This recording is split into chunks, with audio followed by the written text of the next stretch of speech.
Trabaja en la Secretaría de Ambiente, dependiente del Poder Ejecutivo de la Nación. ¿Qué tal, Nazareno? Buenas tardes. ¿Qué tal? Buenas tardes. Bien, bueno, teniendo en cuenta que vos sos experto en cambio climático, preguntarte, ¿no es cierto?, por el temporal de ayer y por otra parte la proyección que puede haber en el comienzo del verano, como escuché hoy, que iba a haber 8 tormentas como las de ayer en enero y febrero, y la verdad que asusta, ¿eh?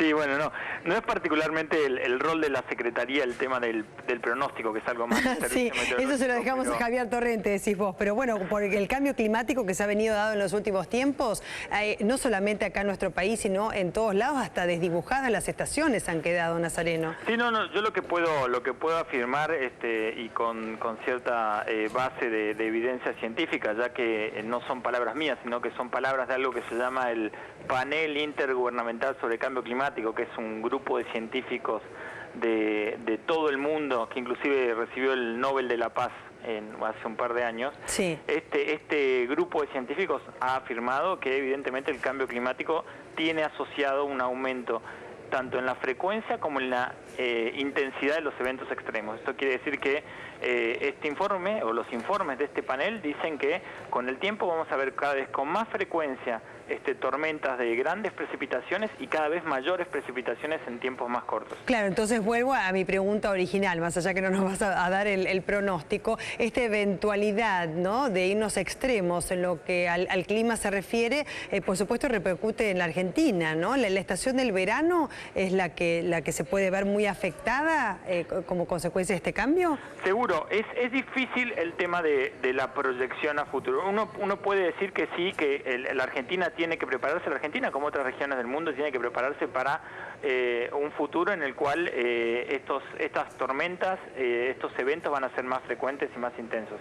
Ahora, decir realmente de acá al año que viene, o 2 años o 3 años, cuántas tormentas va a haber de este tipo y de qué intensidad, es inviable para cualquier científico, no es algo que esté al alcance hoy de la ciencia. Nazareno, es importante que lo aclares, teniendo en cuenta lo que se escuchó en el día de hoy, ¿no? Le comentaba a Javier Torrente, que es el encargado de transmitir lo que dice el Servicio Meteorológico Nacional respecto del clima, que justamente a propósito de las discusiones políticas por el Arroyo Vega estaban justamente haciendo afirmaciones de esta naturaleza. Te pongo en contacto con Javier. Sí. Bueno.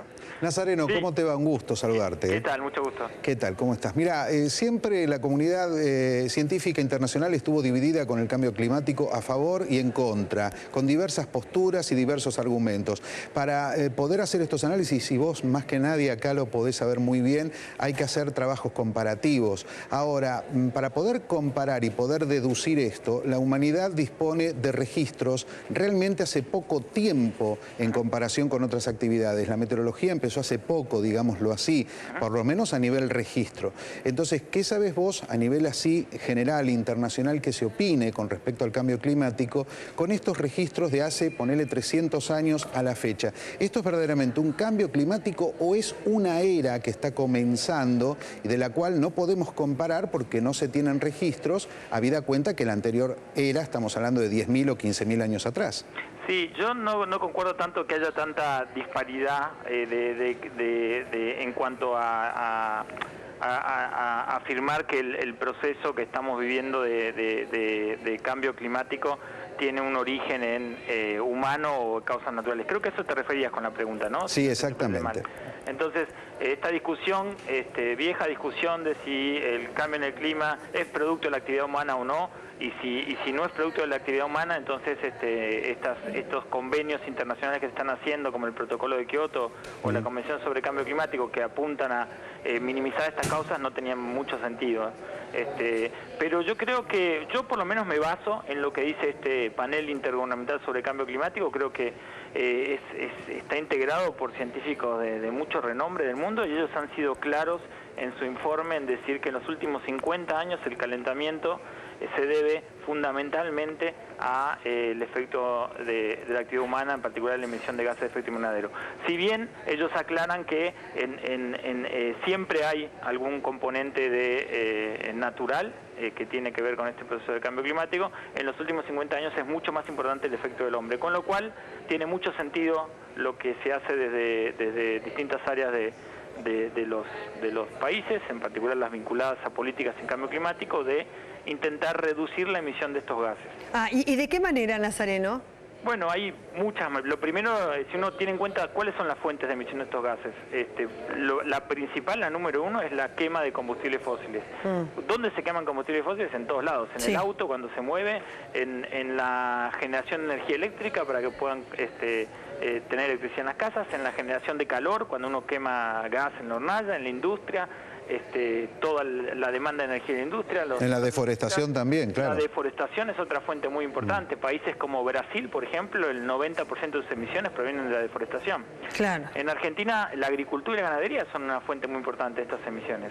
Con lo cual las acciones son muy diversas, es muy amplio y muy transversal. Sí, pero es bueno saber que está en nuestro poder, digamos, en nuestra responsabilidad de cada acción individual, más allá de lo que vos bien decís, el protocolo de Kioto y demás, ¿no es cierto? Porque ahora el tratamiento de estos temas en las reuniones de organismos internacionales se da como un enunciado aparte para poder llegar a conclusiones, y no es menor, porque a veces, viste, se lo dejaba aparte. Respecto del cambio climático en nuestro país, ¿no? Porque ya te decía que hasta a veces parecían desdibujadas las estaciones que cuando éramos chicos estaban tan marcadas, Nazareno. En los últimos años, ¿qué cambio sustancial se ha producido en nuestro país? Y en cuanto a la proyección, ¿qué es lo que se viene? Bueno, los últimos, si uno habla de las tendencias observadas, o sea, uno compara, por ejemplo, la última década con las dos previas, ¿no? Estamos hablando de lo que sería un cambio climático observado, algo que ocurrió, no es algo proyectado. Sí. Ahí se observa, por ejemplo, que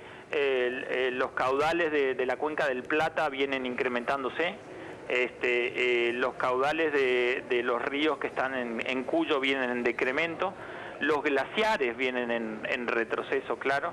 Estas son algunas de las cuestiones más destacadas de las últimas décadas. En general se ve un aumento de precipitaciones en la región de la Cuenca del Plata en estas últimas décadas. Sí. Ahora, si uno va a las proyecciones del clima, y ojo cuando hablo de proyecciones porque estamos metiendo de por medio un modelo que va a simular cómo va a ser el clima futuro. Y ese modelo tiene un montón de incertidumbre, un montón de cuestiones que no están del todo claras.